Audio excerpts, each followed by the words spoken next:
Assalamualaikum warahmatullahi wabarakatuh. Selamat pagi anak-anakku semua. Semoga semangat selalu dalam belajarnya ya. Di pertemuan pagi ini, kita akan menginjak bab baru di bab kedua, yaitu tentang menumbuhkan kesadaran terhadap Undang-Undang Dasar Negara Republik Indonesia tahun 1945. Sudah siap ya? Ayo kita mulai. Setelah mempelajari materi ini, siswa diharapkan mampu yang pertama menjelaskan kedudukan Undang-Undang Dasar Negara Republik Indonesia tahun 1945. Yang kedua, menjelaskan hubungan pembukaan dan proklamasi kemerdekaan. Ini yang akan kita pelajari di pagi hari ini ya. Kehidupan dalam sekolah itu dapat diibaratkan dengan kehidupan dalam suatu negara anak-anak. Jadi kalau di dalam sekolah itu kan ada aturan atau tata tertib sekolah ya, di mana tujuannya adalah untuk mengatur siswa-siswi dalam kehidupan di sekolah. Bisa juga sebagai pemersatu, misalkan menggunakan seragam sekolah yang sama. Lalu untuk mengendalikan siswa juga agar berperilaku sesuai dengan nilai dan norma. Nah, makanya perlu dibuatkan aturan atau tata tertib. Begitu juga di dalam suatu negara perlu juga dibuat suatu aturan atau hukum dasar untuk penyelenggaraan suatu negara. Makanya negara perlu membuat konstitusi. Apa itu konstitusi? Berikut akan kita pelajari. Konstitusi itu adalah hukum dasar yang mengatur penyelenggaraan negara. Kata kuncinya adalah hukum dasar untuk penyelenggaraan negara. Konstitusi ini dibagi menjadi dua. Ada yang tertulis, ada yang tidak tertulis. Yang tertulis itu berarti konstitusi tersebut dituangkan dalam sebuah dokumen formal. Contohnya apa? Contohnya adalah Undang-Undang Dasar 1945. Itu kan Undang-Undang Dasar itu kan dituangkan dalam sebuah dokumen kan ya. Lalu konstitusi tidak tertulis atau biasa disebut dengan konvensi, itu contohnya adalah pidato presiden tanggal 16 Agustus. Jadi sehari sebelum dilaksanakan Hari Raya Kemerdekaan. Lalu bisa juga adat istiadat. Itu adalah contoh konstitusi yang tidak tertulis. Masih ingatkah anak-anak? Kapan Undang-Undang Dasar 1945 disahkan? Iya, siapa yang masih ingat? Iya, benar. Undang-Undang Dasar 1945 itu disahkan pada tanggal 18 Agustus 1945. Atau satu hari setelah dilaksanakannya Proklamasi Kemerdekaan Indonesia. Nah, Undang-Undang Dasar 1945 ini berisi aturan dasar kehidupan bernegara. Kedudukannya sebagai hukum yang paling tinggi dan paling dasar. Ya, jadi Undang-Undang 1945 itu hukum yang paling tinggi, paling dasar. Sehingga semua peraturan perundang-undangan yang berada di bawah Undang-Undang Dasar 1945 itu tidak boleh bertentangan dan harus berpedoman pada Undang-Undang Dasar 1945. Contohnya kayak TAP MPR, lalu kayak undang-undang, lalu ada peraturan pemerintah, lalu ada perda. Itu tidak boleh bertentangan dengan Undang-Undang Dasar 1945 ya. Jadi harus berpedoman pada Undang-Undang Dasar 1945.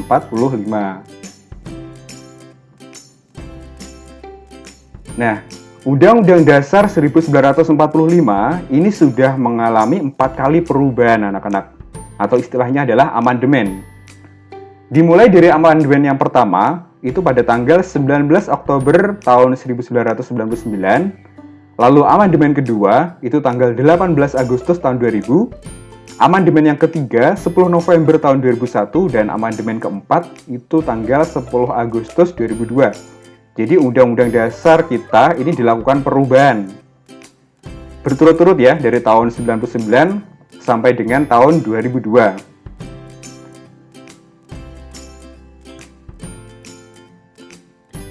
Sistematika Undang-Undang Dasar Negara Republik Indonesia tahun 1945 sebelum dan setelah perubahan. Jadi sebelum di amandemen itu seperti apa sih isinya?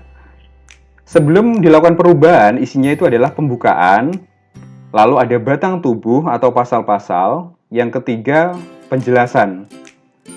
Batang tubuh atau pasal-pasal sebelum dilakukan perubahan Undang-Undang Dasar 1945 ini terdiri atas 16 bab, 37 pasal, 4 pasal aturan peralihan, dan 2 ayat aturan tambahan. Ini sebelum dilakukan perubahan atau amandemen. Setelah dilakukan perubahan, Undang-Undang Dasar 1945 itu isinya yang pertama pembukaan, yang kedua pasal-pasal. Jadi pasal-pasal ini terdiri dari 21 bab, yang sebelumnya hanya ada 16 bab ya, lalu 73 pasal, 3 pasal aturan peralihan, dan 2 pasal aturan tambahan. Ini setelah dilakukan perubahan atau amandemen. Lalu bagaimana sih hubungan pembukaan dan proklamasi kemerdekaan? Yang pertama dulu, proklamasi. Kami bangsa Indonesia dengan ini menyatakan kemerdekaan Indonesia. Jelas ini merupakan pernyataan kemerdekaan ya. Lalu yang kedua, hal-hal yang mengenai pemindahan kekuasaan dan lain-lain diselenggarakan dengan cara seksama dan dalam tempo yang sesingkat-singkatnya. Hal-hal yang mengenai pemindahan kekuasaan diselenggarakan dengan cara yang seksama dan dalam tempo yang singkat-singkatnya. Ini berarti tindakan yang harus segera dilakukan setelah pernyataan kemerdekaan. Itu. Nah, sekarang kita akan menginjak ke Undang-Undang Dasar 1945. Ini terdiri dari 4 alinea. Alinea yang pertama, bahwa sesungguhnya kemerdekaan itu ialah hak segala bangsa dan oleh sebab itu maka penjajahan di atas dunia harus dihapuskan.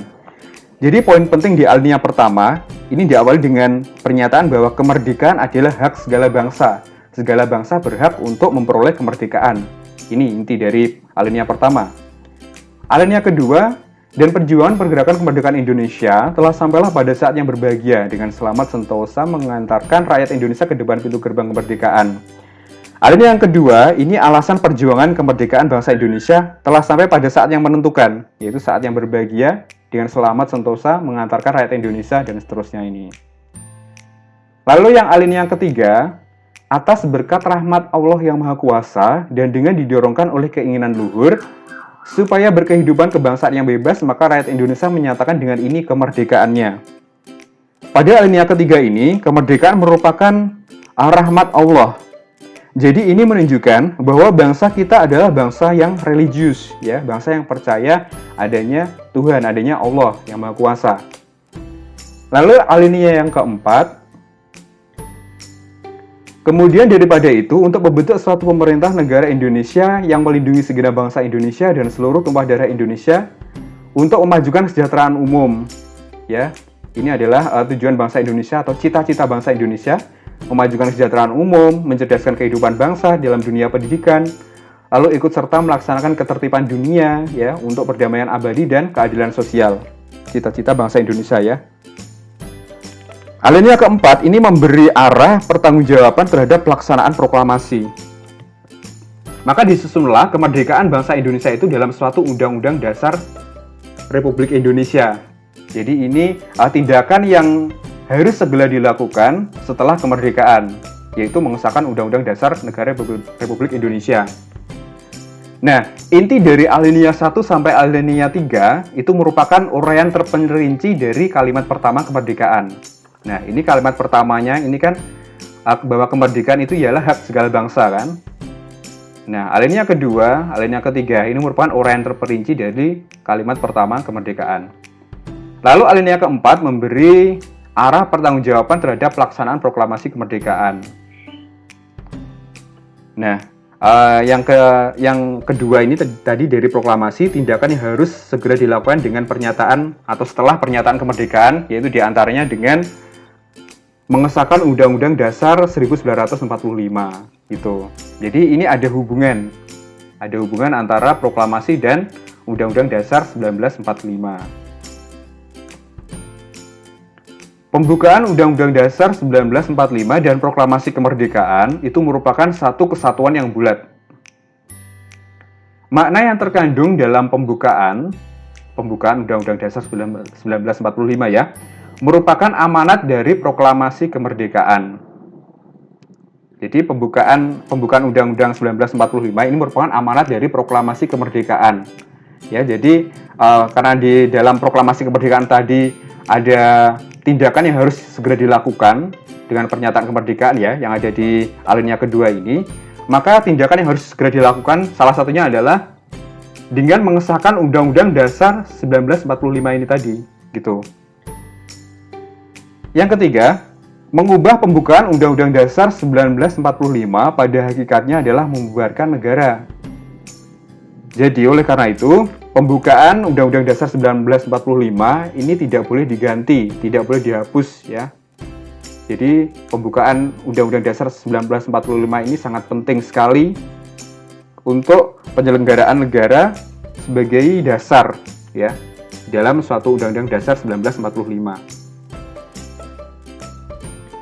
Oke, itu aja materi yang Bapak sampaikan di pertemuan pagi ini. Pesan Bapak tetap jaga kesehatan ya, karena jika kalian sehat, kalian pasti akan tetap semangat dalam belajar. Oke, Bapak akhiri. Wassalamualaikum warahmatullahi wabarakatuh.